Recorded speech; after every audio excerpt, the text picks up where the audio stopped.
Vamos lembrar, o que é graça no Novo Testamento? Charis, que significa o quê? Aquilo que dá alegria. O que a casa nossa deveria fazer? A casa não é para ser um lugar de peso. A casa é para ser um lugar alegre. Quando nós estudamos o Salmo 128, que é um salmo escrito para o homem casado, porque lá diz assim: tua esposa, no interior de tua casa, será como a videira frutífera. Então está falando para um homem que tem esposa. Então o salmo é para o homem casado. Nesse versículo 3, faz a comparação: tua esposa será como uma videira frutífera. Vide na Bíblia fala do quê? De uva. Uva fala do quê? De vinho. Vinho fala do quê? Essa mulher é alegre. Por que ela é alegre? Porque nos versículos anteriores, esse homem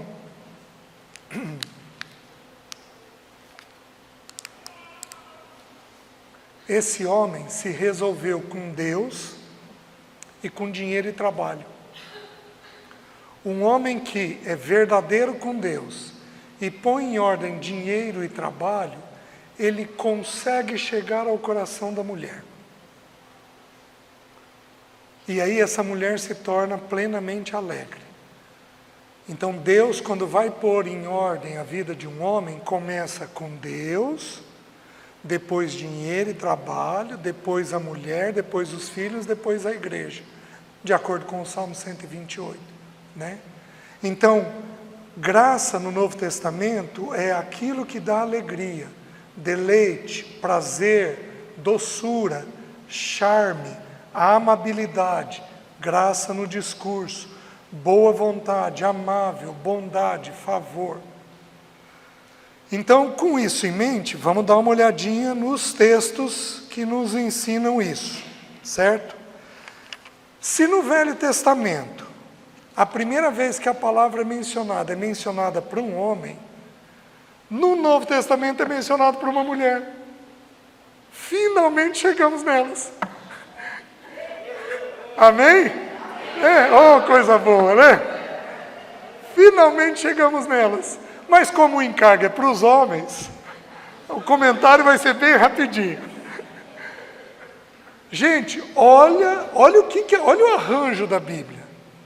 Graça aparece pela primeira vez no Velho Testamento para um homem no contexto familiar. No Novo Testamento, para uma mulher no contexto familiar. Sabe para quem que apareceu pela primeira vez?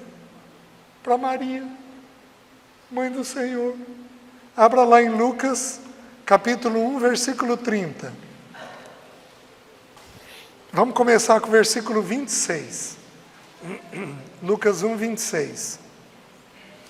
No 6º mês, foi o anjo Gabriel enviado da parte de Deus para uma cidade da Galileia, chamada Nazaré, a uma virgem desposada com certo homem da casa de Davi, cujo nome era José. A virgem chamava-se Maria. E entrando o anjo aonde ela estava, disse: alegra-te, muito favorecida, o Senhor é contigo. Ela, porém, ao ouvir esta palavra, perturbou-se muito e pôs-se a pensar no que significaria esta saudação. Mas o anjo lhe disse: Maria, não temas, porque achaste graça diante de Deus. A palavra favorecida também é graça. Mas vamos usar o versículo 30 porque deixa bem claro. Achaste graça. Meus queridos, graça é para ser expressada onde? No contexto familiar. Que coisa simples. Que coisa simples. Que coisa simples. Muitas vezes eu e a Alessi tínhamos atrito e algum irmão ligava e eu pegava o telefone: pois não, querido, pois não, querida. Qual era o sentimento dela? Gente, eu saía de uma briga chamando os irmãos de um jeito amável. Eu estava errado de chamar os irmãos de um jeito amável? Não. Eu estava errado do quê? De não tratar a minha esposa de um jeito amável. Os irmãos estão entendendo? Ninguém pode ter mais do que a nossa casa tem, de nós. Ninguém. Meu afeto deve ser em primeiro lugar para minha esposa, depois para os meus filhos. E isso tem que ser bem garantido para eles. Está bem garantido, eu posso fazer algo parecido com os de fora. Mas ninguém pode receber o favor, o cuidado, a graça, a amabilidade, a doçura, a gentileza, mais do que os nossos. Ninguém pode ter isso. Então, é na família que a graça de Deus precisa ser expressada. E aqui as irmãs têm um problema. Porque, em geral, as meninas, as irmãs, são mais estressadas. Vamos lembrar. Quando Deus nos criou, quando Deus cria alguma coisa, Ele cria visando uma finalidade. Deus criou a vaca, com a finalidade de nós nos alimentarmos. É simples. Vocês estão entendendo? Deus criou a ovelha, com a finalidade de usar ela como exemplo de como nós somos. Tudo que Deus faz tem uma finalidade. Pensem comigo. Nós somos um grupo de engenheiros e somos chamados para fazer um caminhão. Quais vão ser as primeiras perguntas que nós temos que responder? Tá. Então, o senhor está nos contratando para produzir um caminhão? É, para isso. Tá. Para que é esse caminhão? É para carga pesada ou carga leve? É para dentro da cidade ou é para fora? Vai rodar muito ou vai rodar pouco? Vai carregar coisa muito grande ou vai carregar coisa pequena? Dependendo da finalidade, nós vamos criar a estrutura, certo? Digamos que é para levar soja para o porto. Então, nós vamos criar um eixo grande, um pneu grande. Mas digamos que seja para manobrar dentro da cidade. Então, não dá para ser um bitrem. Então, nós vamos produzir um caminhãozinho pequeno, já que vai ter que manobrar aqui dentro da cidade. Então, entendam o que eu vou falar. A finalidade define a estrutura. Toda pessoa que vai criar tem isso em mente. A finalidade define a estrutura. O que Deus fez com o homem e com a mulher? Deus criou o homem para tomar decisão. Então o homem enxerga estreito e longe. Homem tem um tampão. Homem enxerga assim, literalmente. A ciência da oftalmologia descobriu isso, que nós enxergamos dessa maneira. Nós enxergamos estreito. As irmãs nos mandam na segunda gaveta, de cima para baixo, do lado esquerdo, embaixo da blusa verde, tem 5 mil reais. Nem 5 mil reais a gente acha. Porque homem não tem lateralidade. Então, quando as irmãs falam conosco, a gente vira e diz assim: ai, querida, nada a ver. Imagina, isso não vai dar em nada. Você está ali desesperada com uma situação e nós não conseguimos ver. Por quê? Porque nós temos 2 ou 3 informações que estão lá na frente. Os que são casados sabem o que eu estou falando. Porém, a finalidade da mulher é auxiliar. Então, o Cláudio está me auxiliando, os irmãos estão me auxiliando. Eles vêm, conferem o microfone, ligam o microfone, vêm, põem água. Então, quem auxilia, enxerga tudo que é imediato. Então, a ciência da oftalmologia descobriu o quê? Que a mulher enxerga curto e aberto. Mulher tem lateralidade. Por isso que mulher consegue fazer 5 coisas ao mesmo tempo. Ela está com um filho no colo, com outro no carrinho, com o telefone na orelha, com a mão vaga mexendo a panela, vocês estão entendendo? E com o nariz chegando e cheirando para ver se está normal a panela, está entendendo? E mulher faz muita coisa ao mesmo tempo, por quê? Porque Deus deu para ela uma visão imediata das coisas, então ela enxerga muita coisa de imediato. Como a mulher enxerga muita coisa, o homem tem 2, 3 informações, ela tem 30. Então, quando vocês vêm conversar, vocês estão de que jeito? Se afogando na quantia de coisas que vocês estão vendo. Faz sentido o que eu estou dizendo? Quando o casal é maduro, o que eles fazem? Senta o homem e a mulher, ela tem 30, ele tem 3, eles conversam sobre as 33 coisas, definem 2 para resolver, e a mulher se sente em paz, porque são as 2 que naquele momento é necessário resolver. Então o que ocorre com mulher? Mulher desespera. Faz sentido? E aí, esse desespero se transforma em rispidez, em exigência. Mas ninguém me ajuda nessa casa. Em descompensação. E de vez em quando, vocês fazem o papel da louca da casa. Sem serem. Porque de louca as irmãs não vão ter nada. Amém?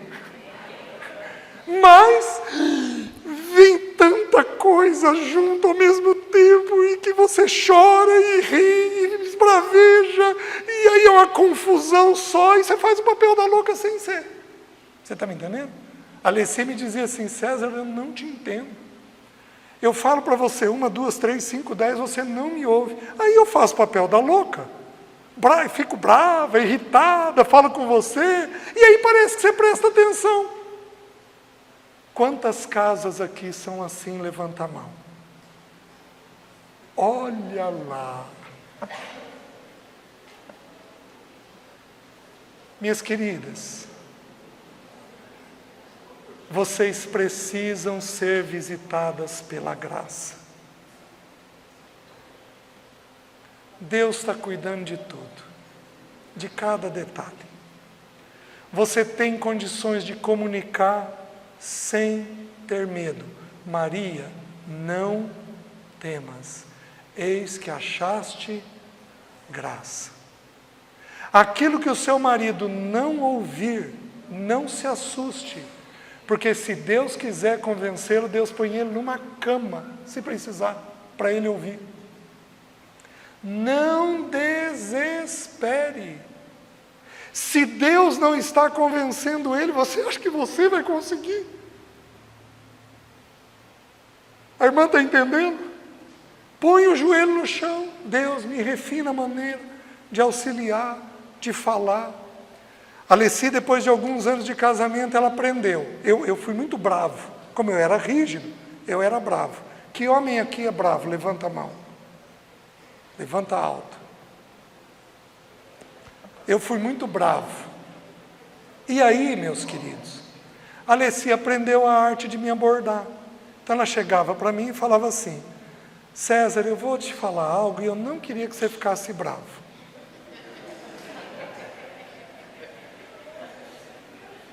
Mas aí ela dizia o que me pegava. Ela dizia assim: você vai, ora, vê o que Deus falar com você, você me comunica e tudo bem para mim. O que Deus falar e você me comunicar, é o que eu vou fazer. Gente, ela me prendeu nisso. Aí eu ia, orava, e gente, completamente diferente.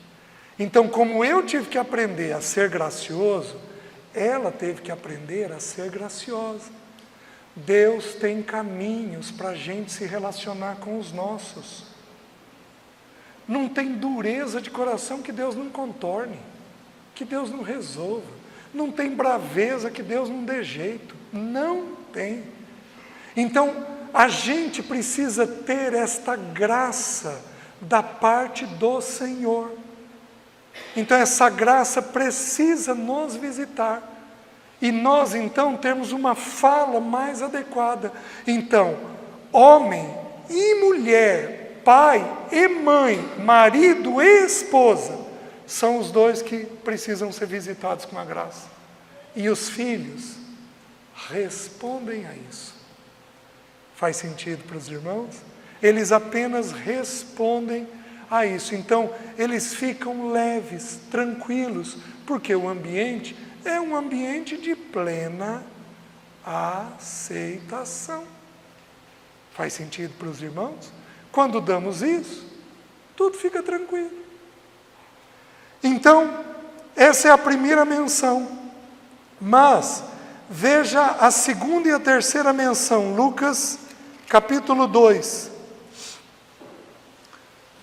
Aí, agora sobre o nosso Senhor Jesus, o filho de Maria e de José.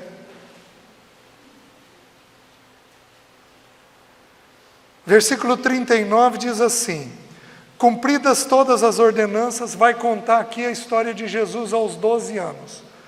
Cumpridas todas as ordenanças, segundo a lei do Senhor, voltaram para Galiléia, para a sua cidade de Nazaré. Crescia o menino e se fortalecia, enchendo-se de sabedoria, e a graça de Deus estava sobre ele. Então, aí no versículo 42, quando ele atingiu 12 anos, então aqui conta dos 2 aos 12 anos de Jesus. Como era o crescimento de Jesus? Lembra que nós temos um espírito, uma alma e um corpo. Como era o crescimento de Jesus? Olha a ordem que o Espírito colocou. Se fortalecia, corpo, enchendo-se de sabedoria, alma, e a graça de Deus estava sobre ele. Meus queridos, quem que estava sobre Jesus além de Deus Pai? Os pais.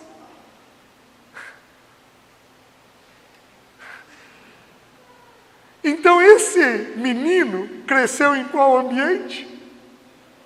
Num ambiente gracioso. Vocês lembram de José? Que ele ia deixar secretamente Maria para não inflamá-la, porque ela apareceu grávida e não era dele. Vocês lembram disso?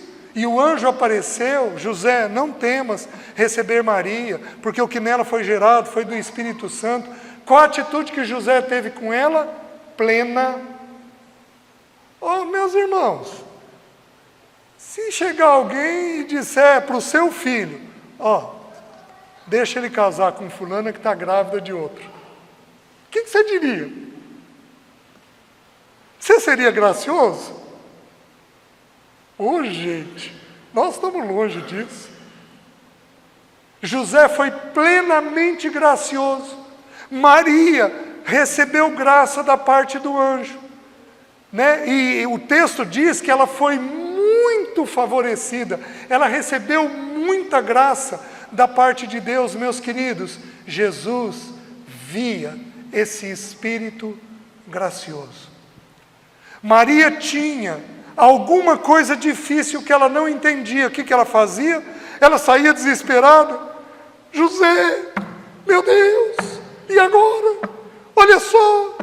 Não, ela pegava e colocava o que ela não compreendia no canto do seu coração, até que o Senhor ministrasse a ela. Lembra que o texto bíblico diz que ela guardava todas as coisas no seu coração? Gente graciosa é gente leve, não é gente pesada, porque a graça é que está dominando. Os irmãos estão entendendo? Jesus cresceu e a graça de Deus estava sobre ele. Nossos filhos precisam crescer em ambiente de plena aceitação. Deixa eu te fazer uma pergunta, homem e mulher: você critica muito seu filho?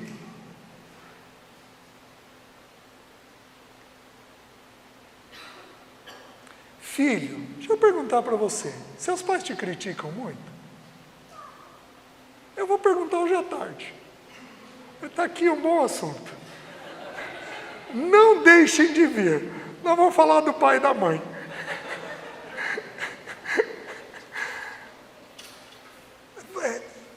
Você é muito criticado? Meus queridos, não tem erro nós criticarmos. Tem erro nós não sermos amáveis, nós não incentivarmos, nós não elogiarmos. E é tão interessante que a gente faz isso quando eles são criancinhas. Você pega um desenho, a coisa mais horrível de uma criança de 3 anos de idade, aquele desenho horrível, sem pé nem cabeça. Nossa, querido, quem que é? É a mamãe. Aí você diz o quê? Nossa, que lindo! Quando ele faz uma arte aos 12, o que nós deveríamos dizer? Não que lindo, mas querido, vem cá, vamos conversar sobre isso. Meus queridos, nossos filhos têm que errar conosco. Porque se eles não errarem conosco, eles vão errar escondido lá fora. Então eles precisam errar conosco. E nós vamos ter o quê? Plena aceitação. Vamos separar eles do erro.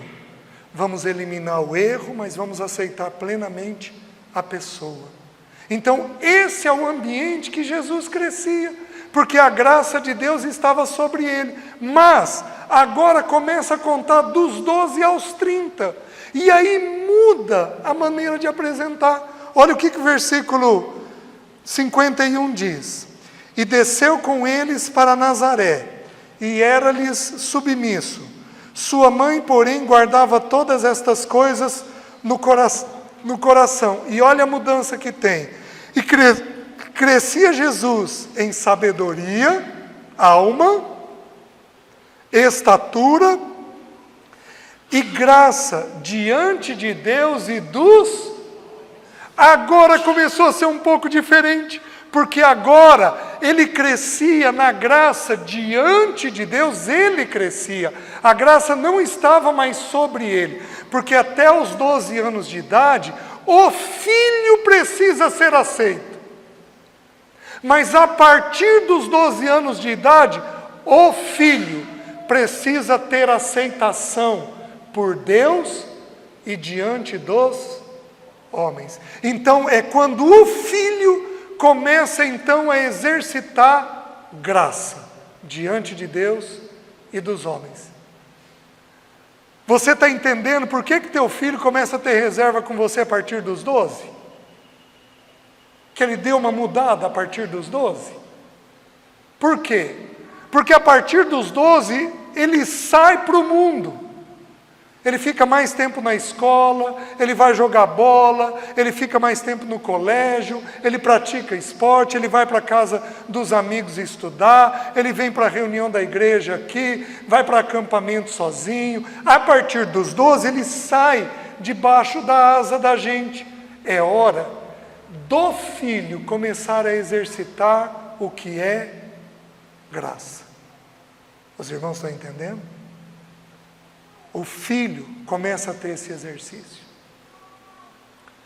Meus queridos, a graça precisa estar presente no pai e na mãe. Porque aí ela fica sobre os filhos até os 12 anos e ela fica exercitada pelo filho a partir dos 12 anos. Certo? Que mais? Vejam Lucas capítulo 4, versículo 22.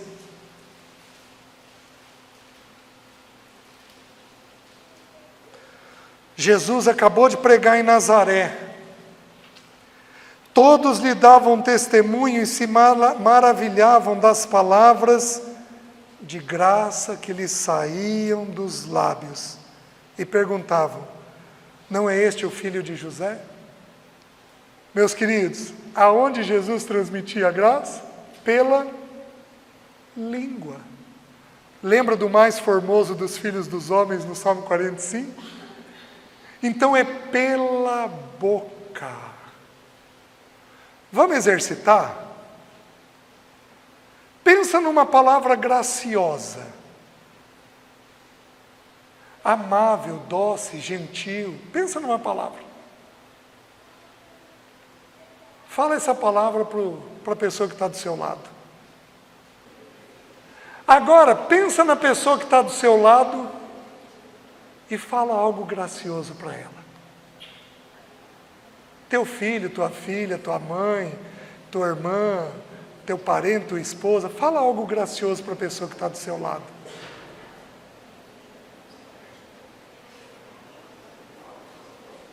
Gente, não é difícil, mas a gente não exercita.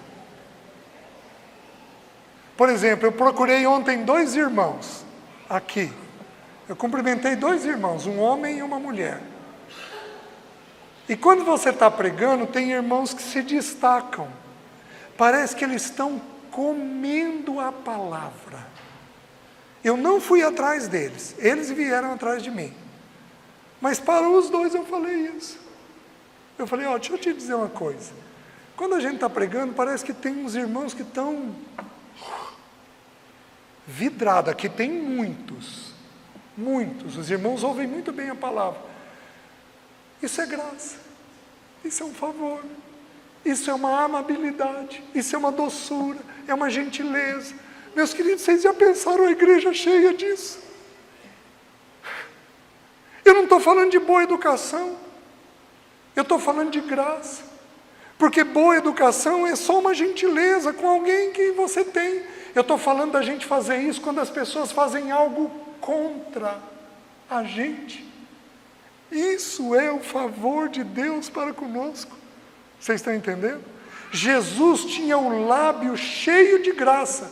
Jesus sabia que esse povo, se você ler a sequência do texto, sabe o que os de Nazaré fizeram? Levaram ele até o alto do monte para jogar ele de lá. Jesus sabia que eles iam fazer isso? Gente, seus amigos. Ele cresceu em Nazaré. As pessoas para quem ele fez móvel, porque ele era carpinteiro. As pessoas para quem ele prestou serviço. Essas pessoas iam jogar ele do alto do monte. Ainda assim, o que ele fez? Tinha palavras cheias de graça. Por isso que ele deu conta de ir para a cruz como ovelha muda. Porque ele era cheio de graça dentro dele.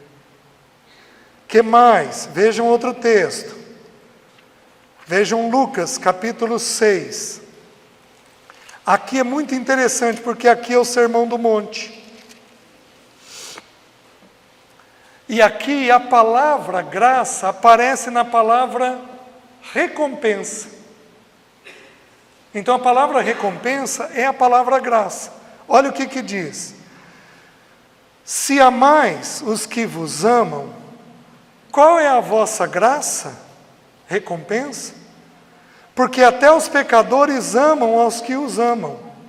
Se fizerdes o bem aos que vos fazem o bem, qual é a vossa recompensa? Até os pecadores fazem isso. E se emprestais àquele de quem esperais receber, qual é a vossa recompensa? Também os pecadores emprestam aos pecadores para receberem um outro tanto. Amai, porém, os vossos inimigos. Fazei o bem e emprestar, sem esperar nenhuma paga. Será grande o vosso galardão, e sereis filhos do Altíssimo. Pois ele é benigno, até para com os ingratos e maus. A graça precisa aparecer onde? Onde as pessoas nos fazem o mal.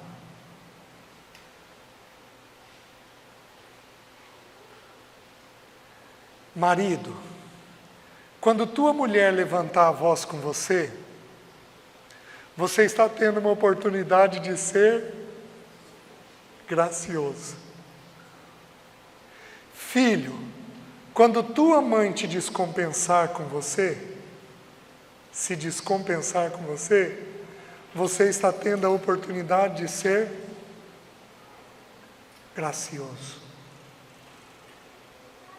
Então, na contrariedade, nós temos a oportunidade de exercitarmos a Graça.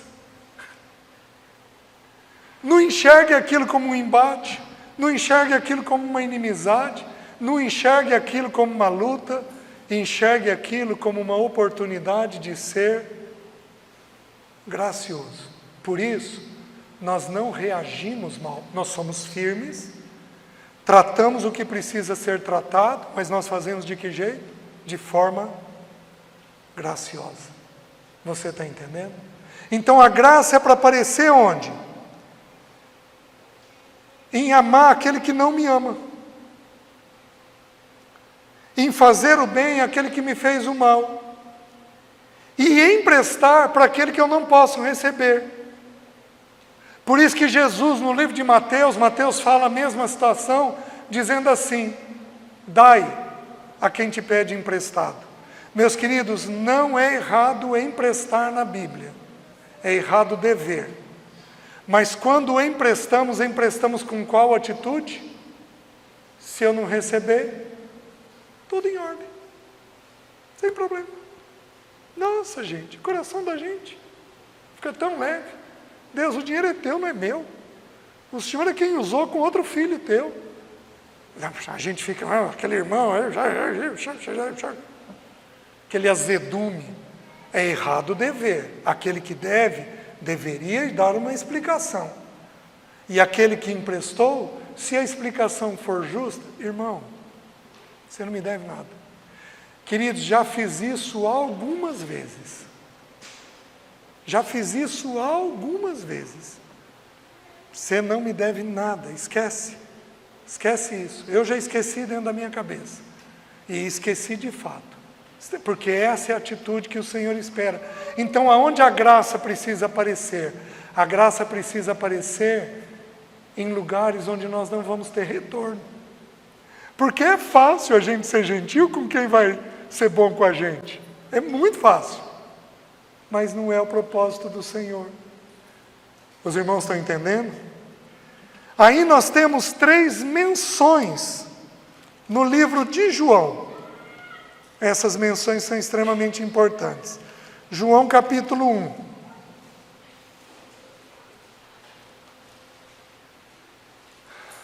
Versículo 14. Diz assim: e o Verbo se fez carne e habitou entre nós, cheio de graça e de verdade. E vimos a sua glória, glória como do unigênito do Pai. Meus queridos, vocês sabem disso, os irmãos são ensinados nisso. E o Verbo tabernaculou. Então o tabernáculo que havia no Velho Testamento, aqui é colocado na pessoa de Cristo. Só que aqui a palavra é habitou, mas é a mesma palavra de tabernaculou. Então, a glória de Deus, aquela fumaça, descia sobre o Santo dos Santos, na figura da arca. A arca figurava Cristo, a pessoa e obra de Cristo. Então, a glória de Deus descia ali. No Novo Testamento, a glória de Deus desceu sobre a pessoa de Cristo, a mesma pessoa, só que agora o Verbo encarnado. Então, e o Verbo se fez carne e tabernaculou entre nós. E vimos, cheio de graça e de verdade. Presta atenção. Se você for amável, sensível, bem educado, mas não for gracioso, não for verdadeiro, desculpem, isso é boa educação e não é graça. Porque quando a graça de Deus é derramada sobre nós e nós a compreendemos, como eu falei para os irmãos, o passo seguinte é o passo da verdade.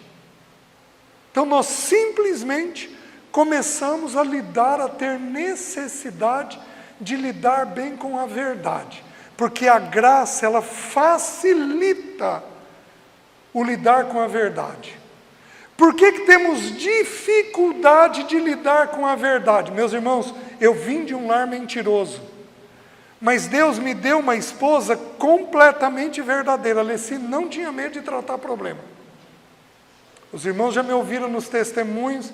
A gente estava no início do casamento. Um dia, numa briga, eu virei para ela e falei assim: Leci, o negócio é o seguinte, a partir de hoje eu não tenho mais medo de você. Quando eu falei isso, ela regalou um olho desse tamanho. E aí, gente, ela foi muito precisa. Ela virou e falou assim: César, deixa eu entender. Você tem o dobro do meu peso, o triplo da minha força. Você tem medo do quê de mim?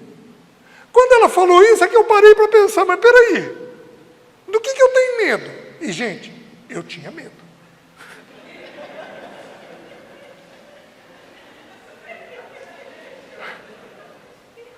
Quando o público ria, porque a informação entrou. Vai que no Mato Grosso a mulherada é meio assustadora. Ou que os homens são muito medrosos. Vai que, eu estou aprendendo a conhecer.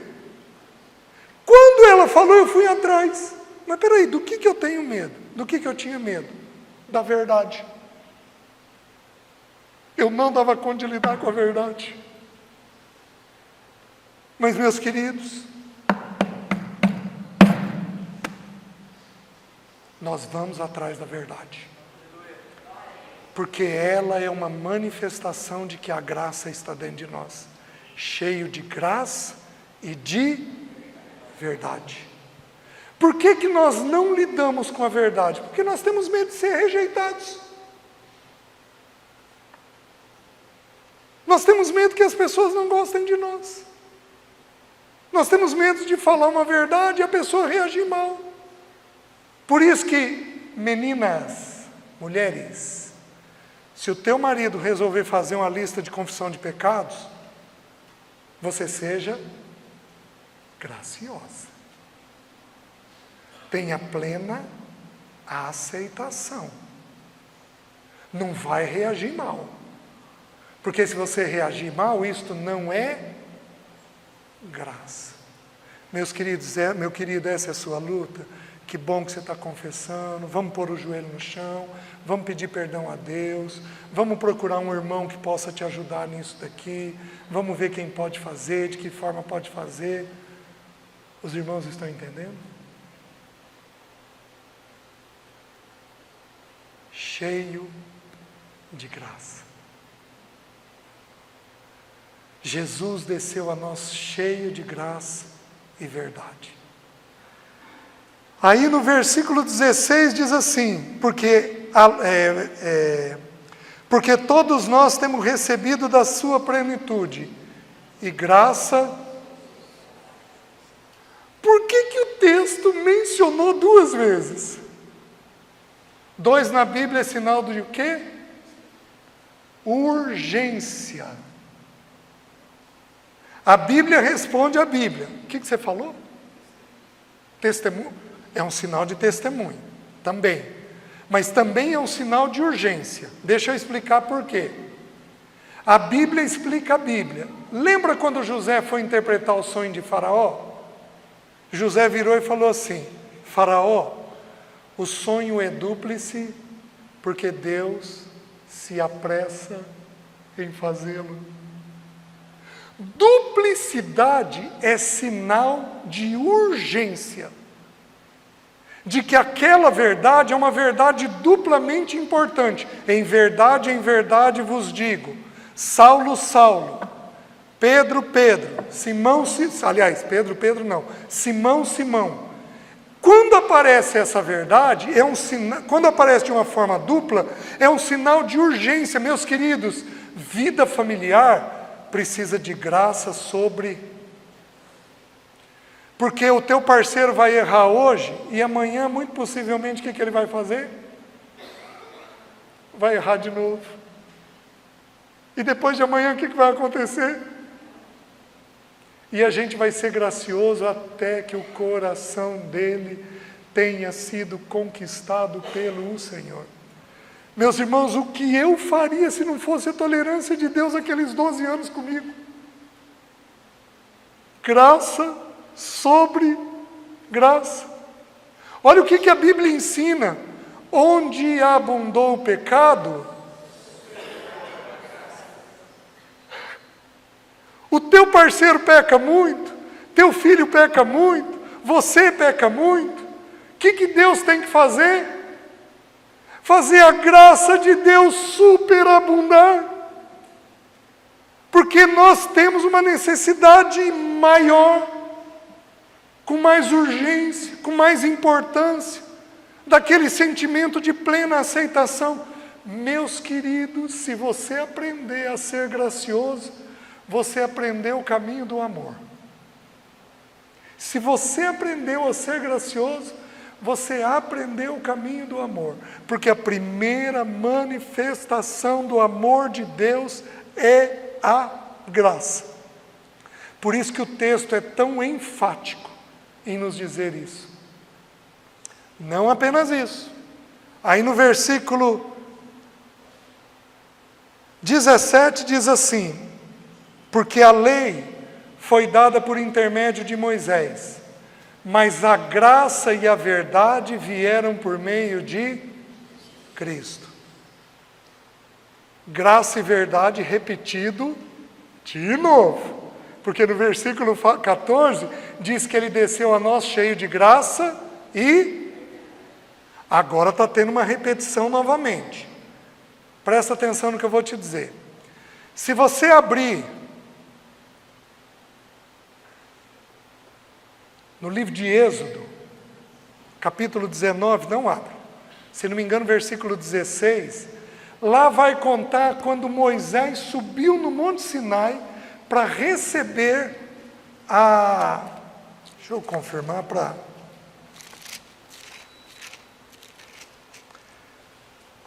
(19:16), isso mesmo, Êxodo 19:16. Lá vai contar a história de Moisés subindo no Monte Sinai para receber a lei. Então a voz de Deus ia ser dada na voz da lei, certo? A instrução de Deus viria em forma da lei. Deixa eu te fazer uma pergunta. Qual é o prédio nessa cidade que simboliza a lei? O fórum. Você é chamado para ir no fórum para ser elogiado por ter obedecido à lei? Você é chamado para ir no fórum para quê? Para ser questionado de uma possível desobediência à lei. Faz sentido? Então presta atenção no que eu vou te dizer. A lei é essencialmente condenatória. Que homem aqui que é muito acusador sobre os seus? Levanta a mão.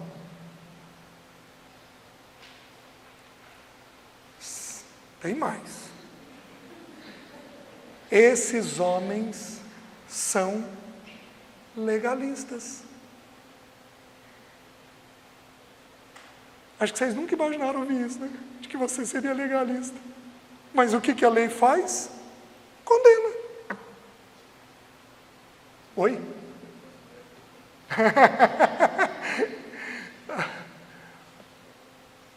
Os irmãos estão entendendo? Quando temos esse espírito condenatório, isso não é gracioso. A lei foi dada por intermédio de Moisés. Vocês querem ver como é que foi a voz de Deus? Olha o versículo 16. Ao amanhecer do terceiro dia, houve trovões e relâmpagos, e uma espessa nuvem sobre o monte, e muito forte clangor de trombeta, de maneira que todo o povo que estava no arraial se estremeceu.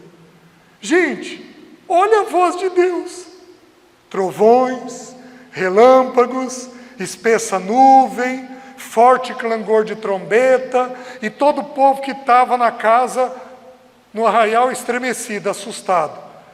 Mulher, deixa eu te fazer uma pergunta. Os seus são assustados? Seus filhos são assustados?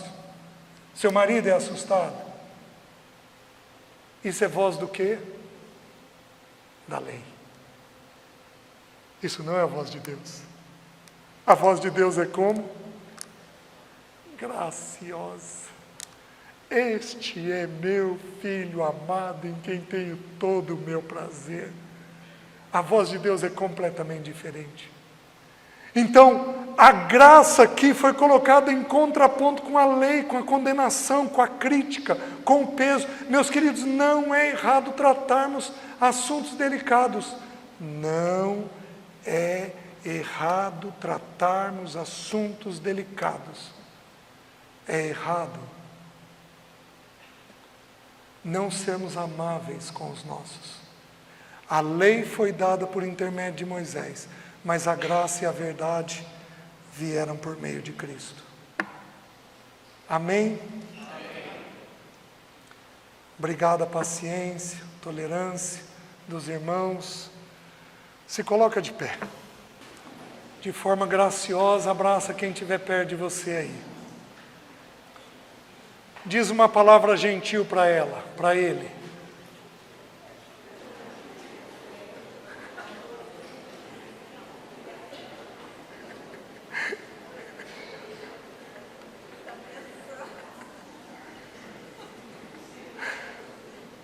Aleluia.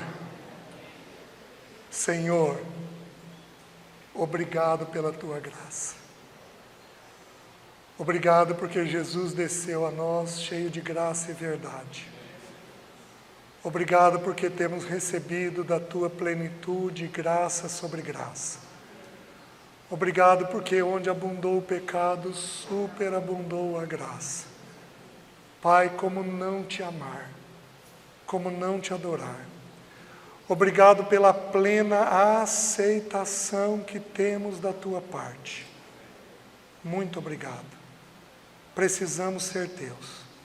Por isso nos ajuda, para que o teu bom nome seja glorificado. Nós oramos em nome de Jesus. Amém. Deus abençoe, meus irmãos.